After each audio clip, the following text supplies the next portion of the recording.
สำหรับในช่วงนี้นะครับทางภาคใต้ฝั่งตะวันออกเนี่ยนะครับก็เป็นช่วงที่มีคลื่นลมแรงนะครับก็อยากจะขอเตือนพี่น้องชาวประมงนะครับให้ระมัดระวังในการเดินเรือ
ในส่วนของกองทัพเรือเนี่ยทางผู้บัญชาการฐานเรือได้กรุณาสั่งการให้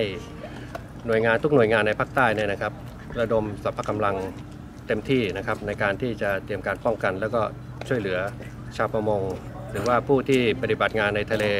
ทุกส่วนเลยนะครับให้ได้รับความปลอดภัยแล้วก็ได้รับการแก้ไขโดยเร็ว